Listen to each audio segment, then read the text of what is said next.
दोस्तों, आप सभी का हमारी एक और नई वीडियो में स्वागत है। तो दोस्तों, आज की इस वीडियो में हम आपको बताने वाले हैं कि पोस्ट ऑफिस में कितने अकाउंट होते हैं और किस अकाउंट में कितना ब्याज मिलता है और कौन सा अकाउंट खुलवाने का क्या फ़ायदा है, सब कुछ बताएंगे।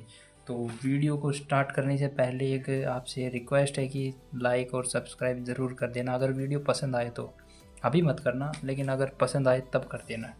तो चलिए अब वीडियो को स्टार्ट करते हैं। तो सबसे पहले हम बात करते हैं कि कितने टाइप के अकाउंट होते हैं। तो पोस्ट ऑफिस में होते हैं 4 प्रकार के अकाउंट, ठीक है।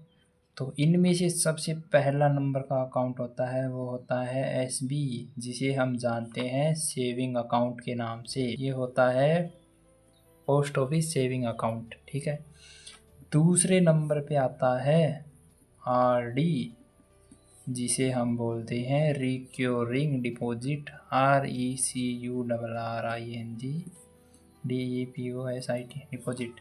तीसरे नंबर पे आता है TD time deposit, TIME DEPOSIT, ठीक है।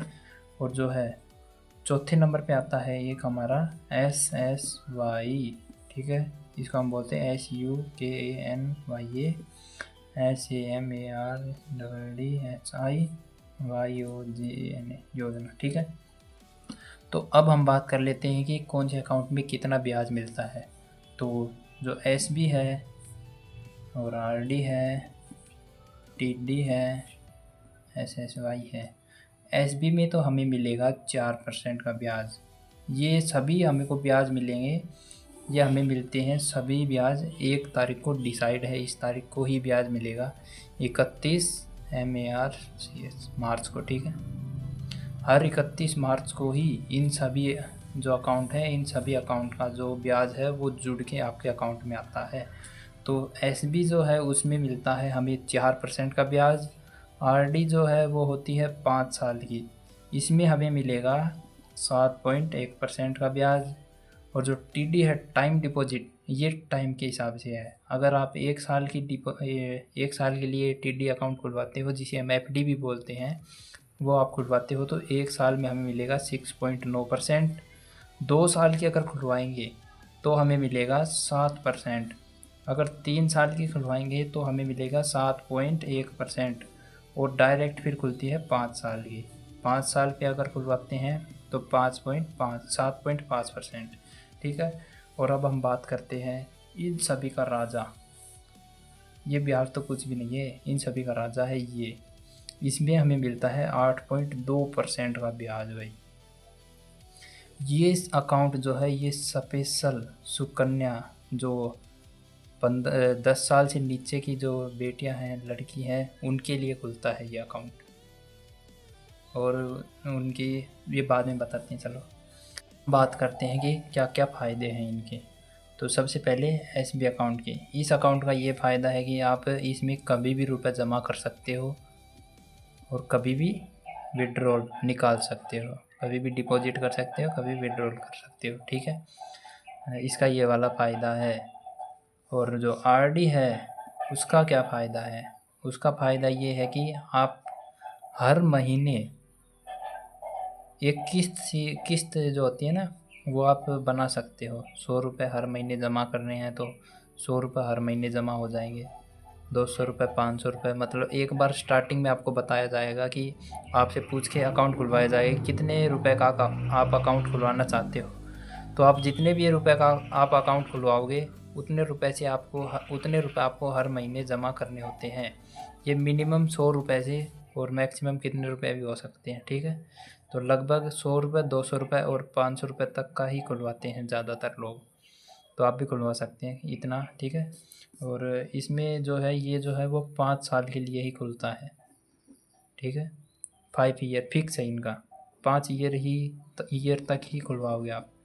अगर आपको फिर अगर दोबारा से इस स्कीम को चालू करना है तो यहाँ से जितने रुपए हैं उनसे आप आगे भी इनको भरा, मतलब इंक्रीज़ कर सकते हो आप। फिर वो हो जाएगा फॉर्म वगैरह भर के, तो दोबारा से स्टार्ट हो जाता है वो।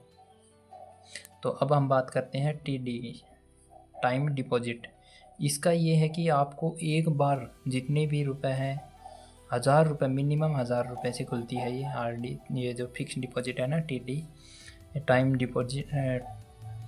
डिपॉजिट जो है ये 1000 रुपये से खुलता है मिनिमम, और मैक्सिमम कितना भी हो सकता है, ठीक है, जितना आप चाहो उतना। तो इसमें आप ये है कि अगर आप 1 साल का अगर आप खुलवाते हो तो इतना ब्याज मिलेगा। अगर ये आपकी कंप्लीट हो जाती है ये 1 साल अगर आपकी कंप्लीट हो गई, जैसे आपने खुलवाई, आज खुलवाई आपने, आज है 14 अप्रैल, तो अगली 2026, ठीक है 26, तो आप अगली साल 2027 में आप इनके ये रुपए हैं, आप ये विड्रॉल कर सकते हो। ये रुपए विड्रॉल होते हैं डायरेक्ट आपके एसबी अकाउंट में, ठीक है। ये अकाउंट जो है ये मिनिमम 500 रुपये से खुलता है। ये अकाउंट जो है मिनिमम 500 रुपये से खुलता है, तो इस अकाउंट में ये डायरेक्ट ट्रांसफ़र हो जाते हैं, ठीक है। अगर आप इनको यहाँ से ये जो जितने भी रुपए हैं इनको भी अगर आप इंक्रीज़ करवाना चाहते हो, मतलब टाइम जो है वो चेंज करना चाहते हो, तो यहाँ से भी हो जाएगा, एक फार्म वगैरह भर के, तो यहाँ से भी हो जाता है। तो अब हम बात करते हैं एसएसवाई की, सुकन्या समृद्धि योजना की। इसमें ये है कि जो लड़की जो है ये स्पेशल उनके लिए होता है, जो एज है वो मिनिमम 10 साल, मतलब 10 साल से नीचे होनी चाहिए, कितनी भी हो सकती है 10 साल से नीचे, ठीक है, कितनी भी हो सकती है। तो इसमें ये फ़ायदा है कि ये मतलब जिस दिन आपने अकाउंट खुलवाया, ठीक है, तो उस दिन के जिस दिन, जैसे आज अकाउंट खुलवाया ना आपने, तो इस दिन से और आपको ये तब तक रुपए जमा करने हैं जब तक इस अकाउंट को 15 साल ना हो जाए खुले, ठीक है। तो 2026 है तो 2030, फिर 35, और फिर 35 के बाद 40, ठीक है। 2040 के बाद आपको एक भी रुपए जमा नहीं करने। उसके बाद में 15 साल के बाद में ये अकाउंट को जब तक 21 साल नहीं हो जाती तब तक आपको कुछ भी जमा नहीं करना है, आपको डायरेक्ट इनका ब्याज मिलता जाएगा, ठीक है। और इस 15 साल के बाद में आप रुपए निकलवा भी सकते हो। कब निकलवा सकते हो? जब अगर शिक्षा मतलब पढ़ाई के लिए कोई कोर्स वगैरह करवाना हो, या कोई कुछ भी जो भी है, अगर शादी वगैरह करनी हो तब भी ये निकल सकते हैं ये रुपए, ठीक है। तब भी ये रुपए निकल जाएंगे। और जो मेच्योरिटी जो डेट होती है वो होती है 21 साल की, उसके बाद भी आप निकलवा सकते हो इनको। इसमें ये है कि इसमें ब्याज सबसे ज़्यादा मिलता है, तो ये अकाउंट ज़्यादातर ये अकाउंट खुलवाना पसंद करते हैं। और इन सब से बाहर एक अकाउंट और होता है पोस्ट ऑफिस का, ठीक है, जिससे आप फ़ोनपे वगैरह स्टार्ट करते हो, उसका नाम होता है IPPB, ठीक है।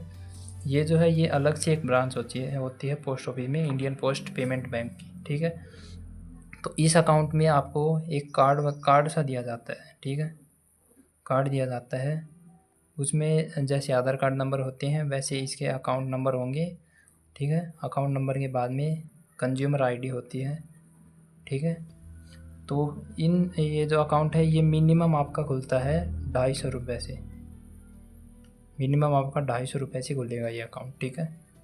तो इस अकाउंट में ये फ़ायदा है कि आप फ़ोन पे चला सकते हो। दूसरा फ़ायदा ये है कि इसमें बिल्कुल भी अगर आपका बैलेंस अगर ज़ीरो है, कितने भी साल ज़ीरो रहे, कोई भी चार्ज नहीं कटता है इसमें, इस अकाउंट में, ये फ़ायदा है। और इससे आप डायरेक्ट फ़ोन पे चला सकते हो, गूगल पे वगैरह जो भी है ऑनलाइन पेमेंट चला सकते हो। और इस अकाउंट का एक और फ़ायदा है, इस अकाउंट को आप डायरेक्ट इस अकाउंट से लिंक कर सकते हो, ठीक है। लिंक करने के क्या फ़ायदे हैं? लिंक करने का ये फ़ायदा है कि ये जो अकाउंट है ये दोनों आपस में लिंक हो जाएंगे, तो आपको पोस्ट ऑफिस जाके रुपए निकलवाने की ज़्यादा वो नहीं रहेगी दिक्कत, ना जमा करने की। आप डायरेक्ट स्कैनर वगैरह से या फ़ोन पे वगैरह से भी जमा कर सकते हैं और निकाल सकते हैं ये रुपए, ठीक है। तो ये फ़ायदा हो जाता है। और अगर आपकी पेमेंट इस अकाउंट में आती है तो इस अकाउंट को आप इससे लिंक करोगे तो ब्याज भी ये मिलेगा, 4% मिलेगा। लेकिन अगर इसी अकाउंट में अगर आपका जो अकाउंट बैलेंस है वो रहेगा तो इसमें मिलता है आपको 2.1%, ठीक है। इतना ब्याज मिलता है इसमें कम मिलता है। लेकिन अगर आप लिंक करवा लेते हो तो यही 4% वाला ब्याज इसमें मिलेगा, ठीक है। तो और कुछ बताने को है? हाँ, ये रह गया थोड़ा सा ये जो टीडी है ये तो मिनिमम 1000 रुपये से खुलती है, ठीक है। आरडी है ये मिनिमम 100 रुपये से खुलती है। जो सेविंग अकाउंट है वो 500 रुपये से, और जो सुकन्या अकाउंट है वो 250 रुपये मिनिमम, 250 रुपये, ठीक है। और जो ये IPPB का अकाउंट है ये भी 250 रुपये मिनिमम, ठीक है। तो ये इतनी रुपये से ही अकाउंट खोलते हैं। अगर आपको वीडियो पसंद आए तो लाइक ज़रूर करना और सब्सक्राइब भी कर देना, ऐसी वीडियो आती रहेगी। अगली वीडियो है वह लगभग मिलेगी ये ब्याज के ऊपर, ठीक है। ये मैंने कंप्लीट ये बना रखा है ब्याज के ऊपर, तो अगली वीडियो इस टॉपिक पर आने वाली है। चलिए वीडियो को एंड करते हैं। अगर आपको इससे रिलेटेड या कोई भी अगर आपको डाउट है, छोटा मोटा भी अगर कोई भी डाउट है ना, तो आप कमेंट कर सकते हो। अगर मतलब ज़्यादा कमेंट होंगे तो मैं उस पर प्रॉपर वीडियो बना दूंगा, वरना आपका जो कमेंट है उसका रिप्लाई ज़रूर होगा। विदिन 2 से 5-6 घंटे में आपका रिप्लाई ज़रूर मिल जाएगा, ठीक है। मिनिमम बता रहा हूँ। तो चलिए एंड करते हैं।